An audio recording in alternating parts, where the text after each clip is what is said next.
At about 200 kilometers from Pune in the Sholapur district is located a village named Shetfal. Here, cobra snakes have a permanent abode in each and every house and they are worshipped daily in every home in this village. Snakes here have no restriction in their movement and none of the 2,600 plus villagers ever harm them. In fact, cobras are even welcomed in every home as a member of the family. Neither the cobras nor the residents live in fear of each other.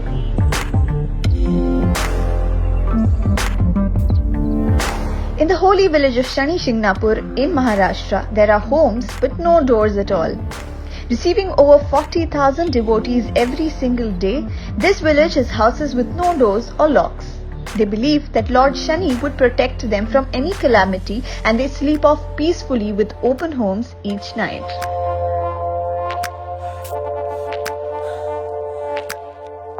Tucked away in the Ahmednagar district of Maharashtra, Hiware Bazaar was struck with poverty and drought some 30 years ago. But in the 1990s, the fate of this village changed where it transformed into a wealthy village with nearly 60 millionaires, all of whom are farmers.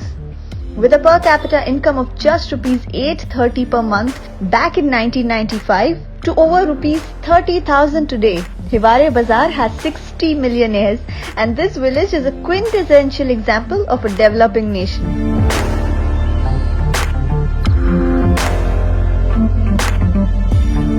The Punsari village is a village of 6,000 in the Sabarkantha district of Gujarat. Every home has toilets, there are 2 primary schools, a primary health care, street lights and a drainage system. And that's not all. The entire village is Wi-Fi enabled, has CCTV cameras installed at strategic points and a public address system which covers the entire population with the help of 140 loudspeakers that are installed all over the village. They don't call this the model village for nothing.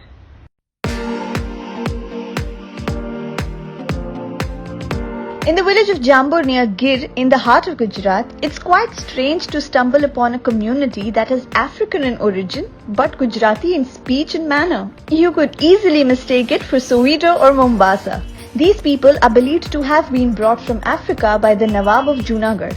Since Islam was the prevalent religion, they followed their new faith and adapted to the local environment.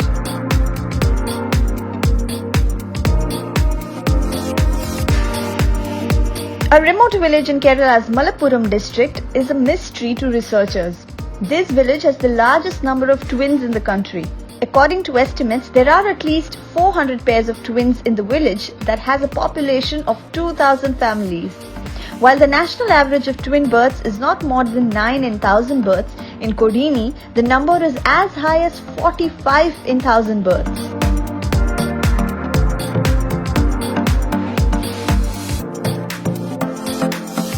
The Barwan Kala village is called as the village of bachelors because for over 50 years, no one has gotten married in this village.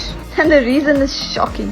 It is the lack of infrastructure and amenities that no one sends their daughter into this village.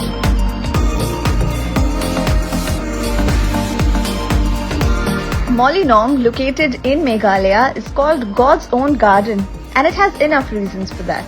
It was awarded the title of cleanest village in Asia by Discover India in 2003. From a full 100% literacy rate to a highly progressive scenario for women, this village has struck all the right chords.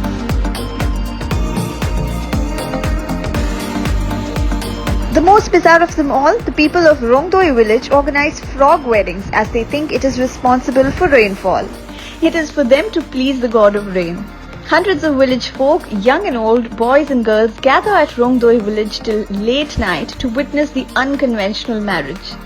There is a mythological belief among Hindus that if wild frogs caught by people are married off with Vedic rites and traditional marriage rituals, just like human beings, it can help bring rainfall in the coming days. The Korai village in Maharashtra is where everyone speaks in Portuguese. Seems unreal, right? But it's true. You'll be greeted in Portuguese, even the names are Portuguese and people eat Portuguese food. You can call it mini Brazil in India. Though it was built by Portuguese, it has been around for hundreds of years to keep the heritage alive. Well, call it bizarre or call it unreal, you can't deny the fact that our country has so much to offer in terms of uniqueness and culture.